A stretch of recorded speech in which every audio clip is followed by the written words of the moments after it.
Hello, students. I hope you are all doing well. With your final exams approaching, I have prepared some important topics in income tax law that are likely to appear on the exam. So, let's begin with the most important topic, which has a 90% chance of being included in your final exam, that is, residential status and tax liability in India. But in this video, I'm going to cover specifically residential status of individual under income tax act, क्योंकि इस whole topic में residential status and tax liability in India में सिर्फ और सिर्फ individual को लेकर ही नहीं, पूरे पर्सनस को लेकर रेजिडेंशियल स्टेटस को डिफ़ाइन किया गया हुआ है। लेकिन मैं इस वीडियो में स्पेसिफिकली सिर्फ इंडिविजुअल को लेकर जो है आगे रेजिडेंशियल स्टेटस जो है डिफ़ाइन करूँगी।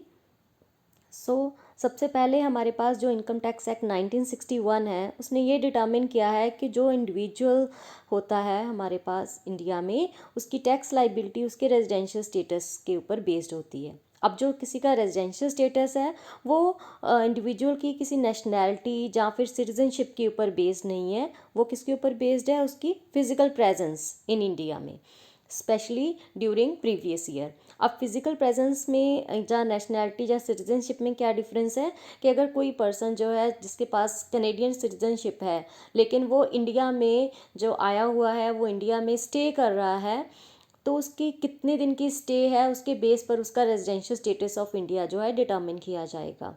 चाहे वो इंडिया का सिटीज़न नहीं है, लेकिन जो उसका फिज़िकल स्टे है वो इंडिया में कितने टाइम तक है, उसके बेस पर उसका रेजिडेंशियल स्टेटस जो है वो डिटर्मिन किया जाता है और उसी के बेस पर उसके ऊपर टैक्स लाइबिलिटी इम्पोज होती है इंडिया में। तो जो हमारे पास इंडिविजुअल है, इसको 3 कैटेगरी में डिवाइड किया हुआ है: ordinary resident, resident but not ordinary resident and non resident. अब यहाँ पर मैं आपको स्पेसिफिकली बता दूँ कि हमारे पास जो पर्सन्स हैं, पर्सन्स की डेफिनेशन मैंने एक्सप्लेन कर रखी हुई है, तो उसमें हमारे पास इंडिविजुअल्स भी आ जाते हैं। इसके साथ साथ हमारे पास जो है हिंदू अनडिवाइडेड फैमिली, जहाँ कंपनी, फर्म या अदर एसोसिएशन ऑफ पर्सन्स भी आ जाते हैं। लेकिन सिर्फ इन दो जो हमारे पास पर्सन्स हैं, इनमें ही 3 कैटेगरी में इंडिविजुअल को जो है या पर्सन को जो है रेजिडेंशियल स्टेटस के बेस पर कैटेगराइज किया हुआ है। कौन कौन सी?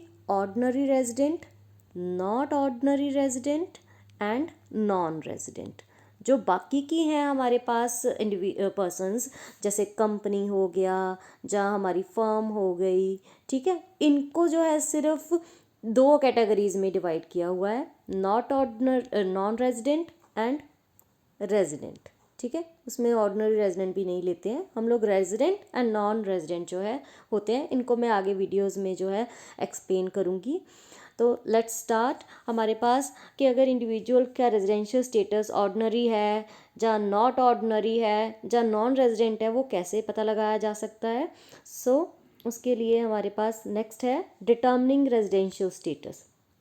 अब डिटर्मिनिंग रेजिडेंशियल स्टेटस में क्या है, एक तो ज़रूरी है बात जाननी कि ये हर साल जो है डिटर्मिन किया जाता है, क्योंकि हर साल हो सकता है कि कोई पर्सन इंडिया में आए, जैसे अनदर सिटीज़न जो है इंडिया में आए, कुछ टाइम के लिए रहे और चला जाए, तो इसलिए हर साल उसका जो है देखा जाता है कि कितने डे के लिए वो स्टे किया है, और हर साल उसका जो है रेजिडेंशियल स्टेटस चेंज हो सकता है। उसके अलावा हमारे पास यहाँ पर हमारे 3 स्टेप्स हैं जिनको फॉलो करके हम लोग किसी पर्सन का जो है रेजिडेंशियल स्टेटस जान सकते हैं। सबसे पहले आती है बेसिक कंडीशंस, जो कि हमारे section 6 subsection 1 of income tax act ने प्रोवाइड की हुई हैं। ये जो 2 बेसिक कंडीशंस हैं, इन दोनों में से एक जो है कंडीशन को फुलफिल अगर कोई करता है तो हम लोग उसको रेजिडेंट मान लेते हैं। ये और होता है इनमें, ठीक है।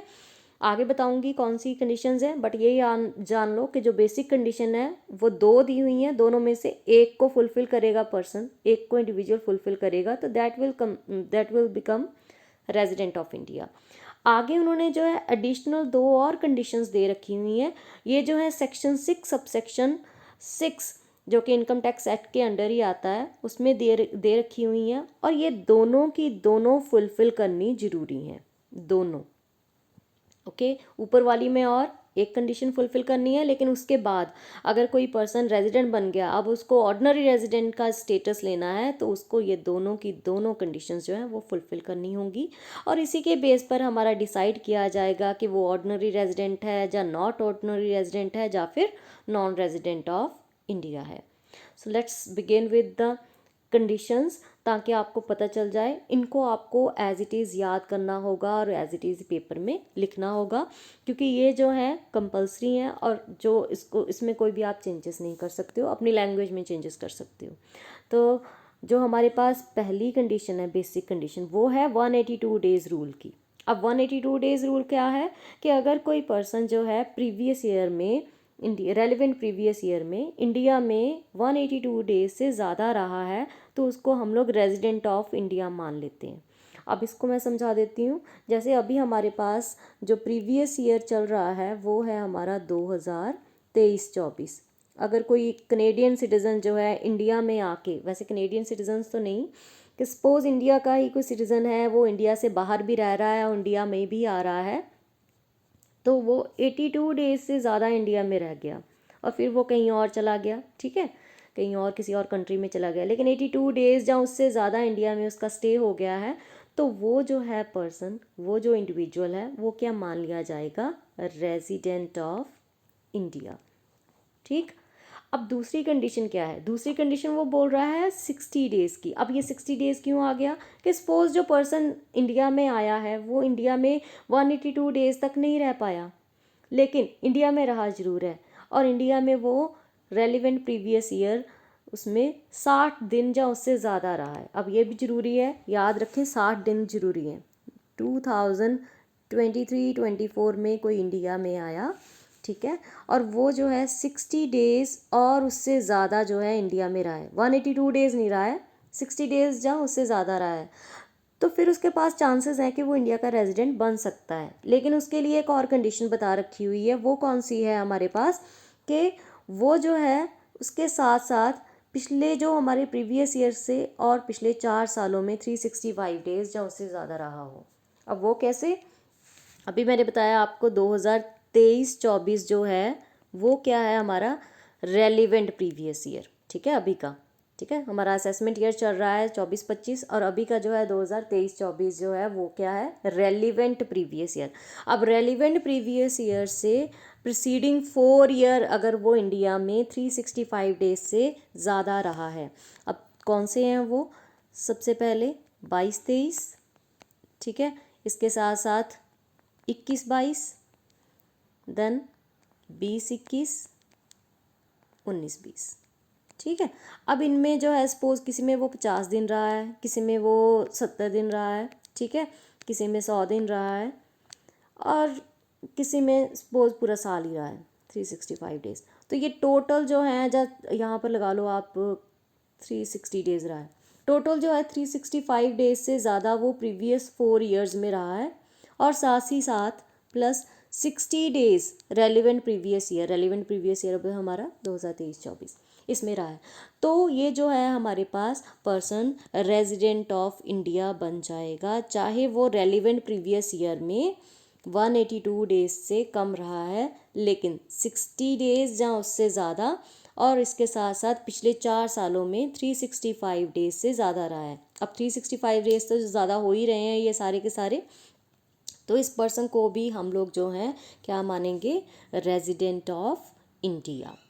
एक होती है स्पेशल प्रोविज़न। अब स्पेशल प्रोविज़न जो है वो उन सिटीजन्स के लिए है जो इंडियन सिटीजन्स हैं, लेकिन वो इंडिया में काम नहीं कर रहे हैं, फॉरेन में कर रहे हैं, या फिर जो है किसी क्रू मेंबर हैं किसी भी शिप के, और इंडिया में कभी आ रहे हैं, कभी इंडिया से बाहर जा रहे हैं, तो उनके लिए कुछ अलग प्रोविज़न दे रखी हुई है, ये मैं आपको लास्ट में बताऊँगी। फ़िलहाल आप इन 2 कंडीशंस के ऊपर फोकस करो।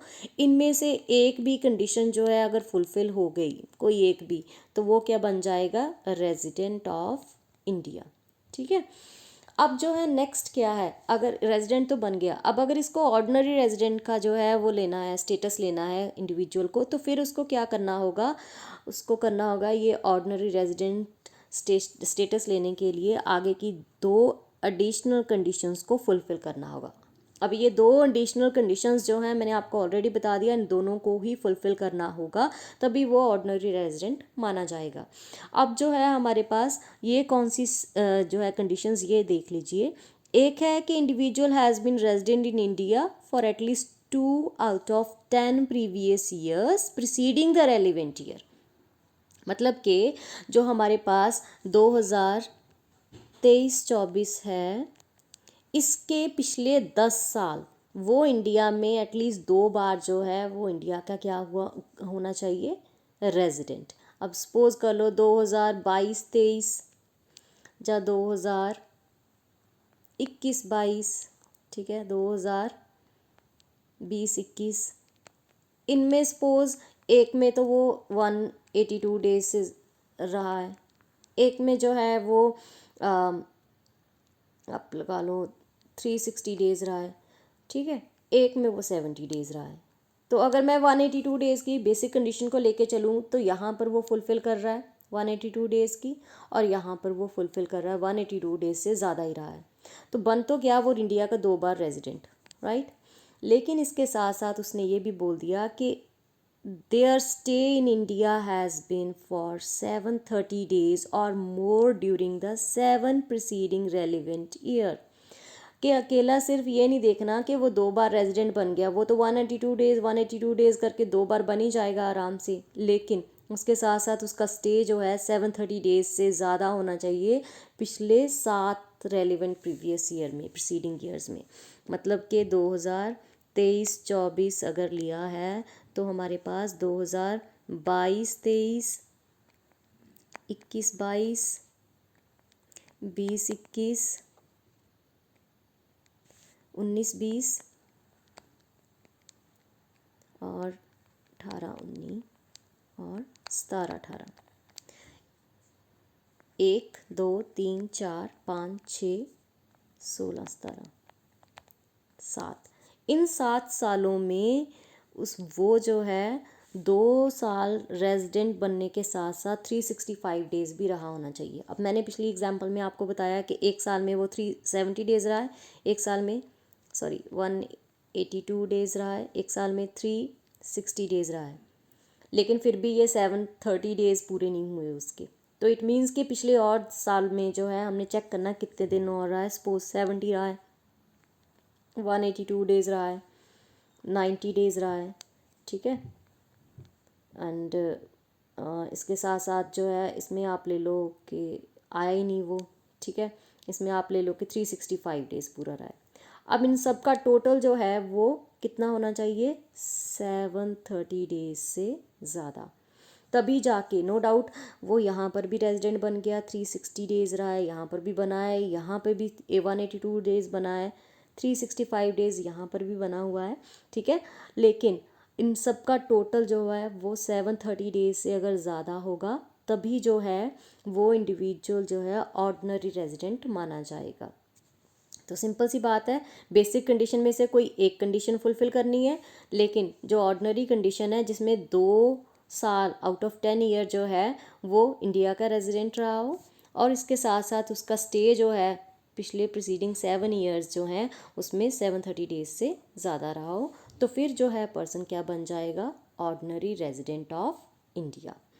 नेक्स्ट है हमारे पास not ordinary resident of India. तो सिंपल सी चीज़ है, अभी मैंने आपको बताई कि एक बेसिक कंडीशन जो है वो फुलफ़िल कर ली है तो वो के पर्सन बन जाएगा not ordinary resident of India. मतलब कि पिछले साल जो पिछले 10 प्रीसीडिंग ईयर्स हैं उसमें सिर्फ एक साल, एक आधी साल जो है वो रेजिडेंट रहा है, और ना ही उसका जो है 730 डेज़ भी जो है उससे पीछे जो है वो नहीं रहा है, चाहे एक बार में ही वो इकट्ठा 365 डेज़ रह गया और बाकी जो है सालों में वो आया ही नहीं है, जहाँ बाकी सालों में अगर वो आया भी है तो किसी में 60 डेज़ या 70 डेज़ रहा है और टोटल 730 डेज़ नहीं रह पाया है वो इंडिया में। तो इसके साथ साथ वो एक साल में ही सिर्फ वो रेजिडेंट बना होगा, और उसके साथ साथ जो है वो ज़्यादा देर नहीं रह पाया 730 डेज़ से ज़्यादा, तो इसकी वजह से उस पर्सन को जो है नॉट ऑर्डिनरी रेजिडेंट माना जाएगा। रेजिडेंट है वो क्योंकि उसने एक कंडीशन दोनों में से फुलफ़िल कर ली है, लेकिन ऑर्डिनरी रेजिडेंट नहीं है क्योंकि पिछले 10 सालों में वो 2 बार जो है रेजिडेंट नहीं बन पाया, एज इसके साथ साथ जो है 730 डेज से कम इंडिया में रह पाया है, तो वो बन जाएगा not ordinary resident of India. Last सबसे इजी, ये क्या है, नॉन रेजिडेंट ऑफ इंडिया। पहली जो 2 कंडीशंस ही हैं, जो पहली 2 कंडीशंस ही हैं वो ही नहीं फुलफ़िल कर पाया। ना ही वो जो है हमारे पास 182 डेज़ रह पाया इकट्ठे ज़्यादा, ठीक है, ना ही जो है अगर 60 डेज से ज़्यादा रह भी पाया है लेकिन उसके पिछले 4 प्रीसीडिंग ईयर्स में वो 365 डेज से ज़्यादा रहा नहीं है इंडिया में, तो उस पर्सन को हम लोग नॉन रेजिडेंट ऑफ इंडिया मान लेंगे। तो इसमें उन्होंने लिमिटेड टैक्स लाइबिलिटी होती है, tax only on income earned और एक्रूड इन इंडिया ही जो है कंसीडर किया जाएगा इसमें, उसके अलावा और किसी इनकम के ऊपर उसका टैक्स नहीं इम्पोज किया जाएगा, ठीक है। एंड नेक्स्ट है हमारे पास special for provisions for Indian citizen, जो कि इंडियन सिटीज़न हैं लेकिन इंडिया से बाहर उनकी एम्प्लॉयमेंट है, या क्रू मेंबर है, इंडिया में कभी आते हैं कभी इंडिया से बाहर जाते हैं, तो उनको जो है उनकी जो 60 डेज़ वाली जो कंडीशन है वो एक्सटेंड कर दी हुई है 182 डेज़ तक, ताकि क्योंकि हो सकता है कि वो अलग अलग देशों में जाते हों और अलग अलग देशों की ऐसे ही फिज़िकल बेस पर जो है रेजिडेंशियल स्टेटस कंसिडर किया जाता होगा, तो उसके बेस पर वो 2 कंट्रीज़ में टैक्स ना उनके ऊपर जो है इम्पोज हो जाए, तो इसलिए उनकी स्टे की जो है हमारे पास ड्यूरेशन है वो बढ़ा के 182 डेज़ ही कर दी हुई है, कि अगर कोई इंडिविजुअल जो है वो एम्प्लॉयमेंट अब्रोड है तो 182 डेज़ अगर इंडिया में रहेगा तो जाके ही वो रेजिडेंशियल स्टेटस उसका कंसिडर किया जाएगा, इसी तरह क्रू मेंबर का, इसी तरह एनआरआई विजिटिंग इन इंडिया उनका भी। एक इम्पॉर्टेंट चीज़ और याद करनी है जो कि स्ट्रिक्टली फॉलो की जाती है, कि अगर कोई इंडिविजुअल है जो इंडिया में आता है, इंडिया में उसका फिजिकल स्टे जो है कम है लेकिन उसकी इंडियन इनकम जो है, इंडियन सोर्स ऑफ इनकम जो है वो 15 लाख से ज़्यादा है, और वो उसका जो है फिर डेज़ जो हैं वो उन्होंने कम कर दिए हुए हैं, उसके 120 डेज़ अगर वो इंडिया में रहेगा तो फिर जो है उसकी इनकम जो है टैक्स तो नो डाउट लगेगा ही लगेगा, लेकिन उसका जो रेजिडेंशियल स्टेटस है वो कंसीडर किया जाएगा कि वो इंडिया का रेजिडेंट है, उसके लिए डेज़ जो है कम कर दी क्योंकि उसकी इनकम जो है 15 लाख से ज़्यादा है। तो this is a special provision जो कि आपको मेंशन करनी है जब आपको क्वेश्चन आएगा। एंड लास्ट में है इंपॉर्टेंस ऑफ रेजिडेंशियल स्टेटस, तो इंपॉर्टेंस तो आपको समझ में आएगी होगी। बेसिकली जो रेजिडेंशियल स्टेटस है वो टैक्स लाइबिलिटी लगाने के लिए इंडिया में यूज़ किया जाता है, और इसका जो है जो स्कोप है टैक्सेबल इनकम का वो वरी करता है, जो हमारे पास 3 कैटेगरीज दी हुई हैं हमारी इंडिविजुअल की, क्या वो ऑर्डिनरी रेजिडेंट है या नॉट ऑर्डिनरी रेजिडेंट है या नॉन रेजिडेंट है, उसके ऊपर बेस्ड होता है। और इसके साथ साथ जो है जो ऑर्डिनरी रेजिडेंट होता है उसकी ग्लोबल इनके ऊपर जो है ग्लोबल इनकम के ऊपर टैक्स लगाया जाता है, जबकि जो नॉट ऑर्डिनरी रेजिडेंट या नॉन रेजिडेंट होते हैं उनकी जो हमारी टैक्स लाइबिलिटी होती है वो as compared to ordinary resident limited होती है। तो इट्स वेरी इंपॉर्टेंट कि जो भी हमारे पास इंडिविजुअल्स हैं जिनकी इंटरनेशनल इनकम है वो अपने आप की जो या फिर जो फ्रिक्वेंटली ट्रैवल करते हैं in and out of India, वो केयरफुली अपने रेजिडेंशियल स्टेटस को एसेस करवाएं ताकि उनकी जो है उसके अकॉर्डिंग ही टैक्सेशन जो है इनकम के ऊपर लगाई जा सके। एंड लास्ट में ये आपका बहुत ही इंपॉर्टेंट क्वेश्चन है, ये आपको मैं स्पेसिफिकली बता दूं कि अकेला 15 मार्क्स में भी आ जाता है सिर्फ इंडिविजुअल को लेकर ही, कि इंडिविजुअल के जो है रेजिडेंशियल स्टेटस को डिफाइन करो, या फिर ये कंबाइन आता है कि रेजिडेंशियल स्टेटस ऑफ पर्सन जो है वो एक्सप्लेन करें। तो उसके लिए मैं आगे फर्दर वीडियोज़ बना रही हूँ, आगे मेरी फर्दर वीडियो आएगी HUF के ऊपर, देन कंपनी एंड फर्म्स के ऊपर। तो ये जो है हमारे पास इकट्ठा क्वेश्चन आपको जो है 15 मार्क्स में आ सकता है। It's very very important, so stay tuned for the next video. Thank you for watching.